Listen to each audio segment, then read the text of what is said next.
Bom dia a todos. Um pouco atrasado, um pouco não, bastante atrasado, 1 hora atrasado hoje. Infelizmente era o meu dia de exames laboratoriais e a gente acabou atrasando um pouquinho. Mas hoje é o segundo Pílula de Conhecimento Diabetes com o Ale. Aliás, Diabetando com o Ale. Né? Quem está chegando por aqui? Ale Machado. Ale Machado aparecendo por aqui.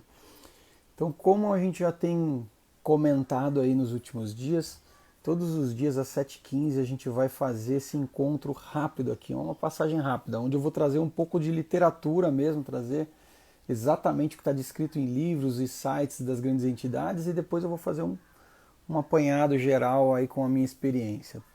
Bom dia, Ale. Bem-vinda. Acho que só tem você aí, inclusive, por enquanto.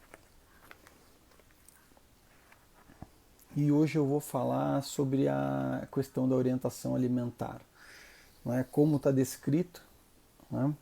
Aqui no, aliás, a gente vai trazer bastante informação aqui, pode acreditar. Os livros eles trazem muita coisa mesmo e a gente vai poder depurar elas um pouquinho. E hoje a gente quer falar um pouquinho de orientação alimentar e diabetes, né? Como um todo. Então vou ler para vocês o trechinho aqui. Ô, Dona Mônica, bem-vinda. Vou ler para vocês o trechinho aqui do anuário aqui das diretrizes da Sociedade Brasileira, tá bom? De diabetes. E depois a gente comenta um pouquinho. Bom, vamos lá. Não há requisição nutricional específica para a criança diabética, a não ser aquela requerida para um adequado crescimento e desenvolvimento. Começamos bem. Portanto, a palavra dieta, que traz consigo um sentido de proibição, deve ser abolida. O plano alimentar implica evitar açúcares refinados, de absorção rápida, e instituir uma alimentação equilibrada do ponto de vista de conteúdo de carboidrato, de 50% a 60%, proteínas, 15%, e gorduras 30%, o que propicia uma alimentação de alta qualidade e que deveria ser consumida por todos, diabéticos ou não, visto que é muito mais saudável do que a maioria dos esquemas alimentares consumidos por crianças não diabéticas. Cara, eu podia parar só por aqui. Eu podia parar só nesse trecho aqui, que esse trecho aqui já é maravilhoso. Né? Assim, eu nunca tinha lido com profundidade alguns trechos desse anuário, dessas diretrizes. Mas de fato já chegou maravilhoso aqui. A cachorrada tá fazendo barulho. Essa hora da manhã, cachorro latindo é dureza.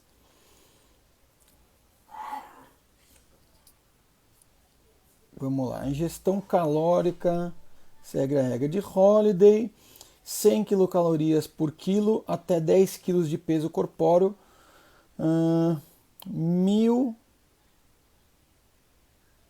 calorias vezes 50 em crianças com massa entre 10 e 20 quilos, 1.500 calorias vezes 20 em crianças com massa maior do que 20 quilos.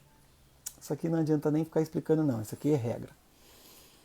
Um aumento de 10 a 20% do cálculo calórico será justificado se a atividade física for mais intensa. A associação de um plano alimentar à contagem de carboidratos permite que a quantidade de insulina prescrita pela titulada com maior precisão, já que leva em conta o valor da glicemia e a quantidade e qualidade do alimento ingerido pelo paciente. Olha que maravilha! A contagem de carboidratos oferece um resultado bastante objetivo e facilita o cálculo da dose de insulina a ser administrada, antecedendo cada refeição, que é o bolo de refeição que a gente já comentou. Assim como administramos uma quantidade de insulina dependendo do consumo previsto de carboidratos, devemos administrar também insulina para a correção das concentrações glicêmicas, que é o bolo de correção, que a gente falou ontem sobre eles. No entanto, utiliza-se apenas um cálculo inicial que pode e deve ser modificado caso ele não se mostre adequado ao paciente. Lembra aquele negócio do acompanhamento e ajuste? É isso aqui. Para considerar esse cálculo adequado, a glicemia de 2 horas após a refeição não deve diferir por mais do que 20 a 30 miligramas por decilitro de sangue da glicemia pré-prandial. Percebe? Olha que dado, que legal esse dado aqui. E a gente vai encerrar por aqui a leitura do livro, tá? Para considerar esse cálculo adequado, ou seja, para a conta estar realmente certa, sua glicemia entre pré-prandial e pós-prandial não pode estar com uma diferença maior do que 20 a 30 miligramas por decilitro de sangue. Aí você vai dizer assim, nossa, minha conta está correta. Maravilhoso isso aqui, maravilhoso. E aqui vamos dar uma desenrolada sobre o que a gente leu aqui. Percebe que começa, né? E aqui é só um trecho, tá? Um trecho, eu vou mostrar para vocês aqui. Aqui, ó, orientação alimentar. É só um trecho que eu tirei hoje para a gente poder dar uma lida. Começa falando de orientação alimentar com uma máxima que eu já prego desde a minha infância, né?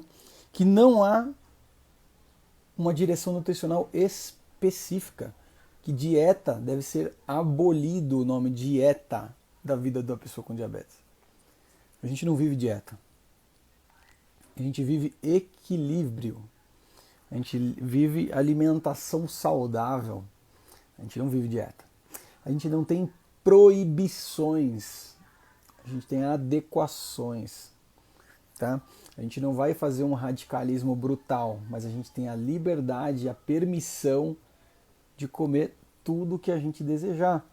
E eles seguem falando aqui, ó, tá escrito aqui, ó. Portanto, a palavra dieta, que traz um sentido de proibição, deve ser abolida. Tá? Uma criança e um adulto, mesmo um adulto com diabetes, eles não fazem dieta. Eles fazem uma educação alimentar. Né? E deixa eu ver aqui mais, ela continua aqui, ó. Fala de evitar o açúcar refinado. É óbvio que a gente vai evitar, a gente não vai sair comendo o açúcar refinado à torta direito, porque agora eu sei contar carboidratos, eu posso tomar tudo com açúcar. Não é assim, cara, não é assim. Sabe, me lembra muito, os papais vão lembrar, né? Talvez, né? Não sei, talvez estou ficando muito velho. Mas tinha o Jaiminho, né, do Chaves, que ele falava assim, prefiro evitar a fadiga. Então, a gente tem que escolher as nossas guerras, as nossas lutas, as coisas que para nós são essenciais dentro do plano alimentar. Por exemplo, eu não tomo sucos naturais e essa é uma opção minha, porque eu prefiro evitar a fadiga. Eu não troco uma colherada de arroz e feijão por uma porção de suco.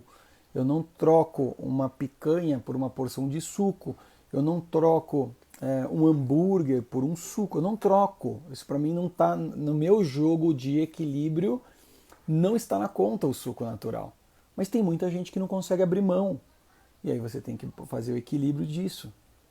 Tá? Eu não uso suco natural. Então a vida de uma pessoa com diabetes, você vê que você tem até as proporcionalidades aqui de distribuição alimentar, né? E a gente tem a pirâmide alimentar. Para quem já é aqui do programa Diabetano, como as meninas que estão assistindo aqui essa live, tem a doutora Camila. A gente já teve a aula sobre pirâmide alimentar, sobre a distribuição, o que é mais importante, o que é menos importante, o que a gente precisa mais, o que a gente precisa menos. Mas você faz um plano alimentar, aprende a comer com qualidade e depois não tem proibições. Vai ter o momento que você vai querer tomar um esquibom um sábado à tarde de sol e isso não vai ser um problema. Não é uma casquinha do Mac, que todo mundo fala da casquinha do Mac, que é uma porcaria, mas tem muita gente que toma. Casquinha do Mac, ou o tal do McFlurry, esse daí eu já tomei, o de ovo maltine, porque é maravilhoso mesmo, é bom. Né? E não é saudável você não poder, é saudável você ter equilíbrio. Né? Deixa eu ver o que mais aqui. E aqui fala, ó. Essa distribuição equilibrada alimentar propicia uma alimentação de alta qualidade que deveria ser consumida por todos, diabéticos ou não, visto que é muito mais saudável do que a maioria dos esquemas alimentares consumidos por crianças não diabéticas. Ou seja, o costume alimentar das crianças não diabéticas tem sido pior do que das crianças diabéticas. Eu costumo sempre dizer essa questão O diabetes é quase um amigo que te obriga a ter uma vida mais saudável para que se mantenha controlado e consiga com isso longevidade, vida natural, tá? O diabetes ele traz obrigatoriamente a saúde, obrigatoriamente, você não tem opção. O que todas as pessoas deveriam fazer, você é obrigado a fazer. Isso é uma vantagem para quem é uma pessoa um pouco mais desregrada que precisa disso para manter a saúde.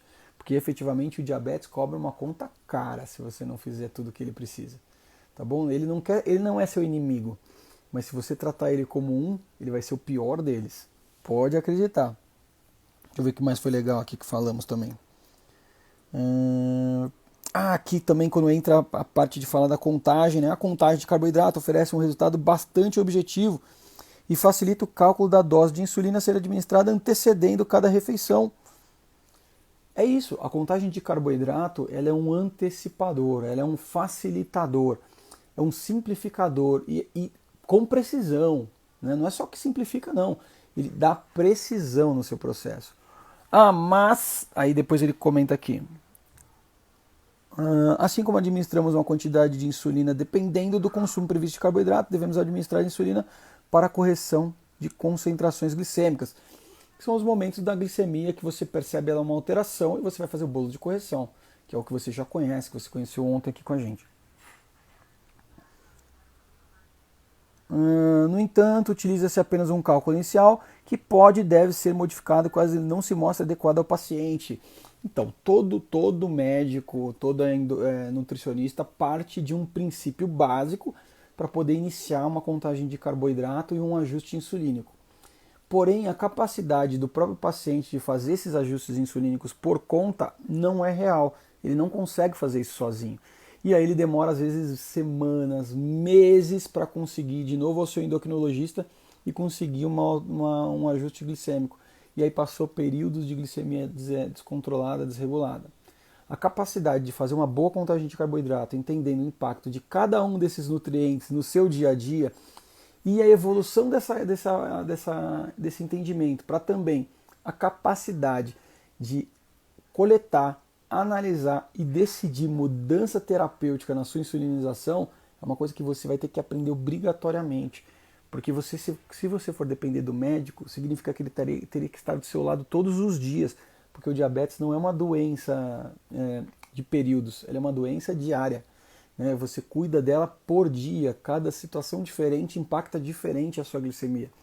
Então aprender a racionalizar tanto a distribuição insulínica quanto a contagem de carboidrato de forma efetiva, a realidade de cada dia que se propõe, é o grande aprendizado que você vai ter que ter para a vida com diabetes ser normal, se é o que você quer. Tá?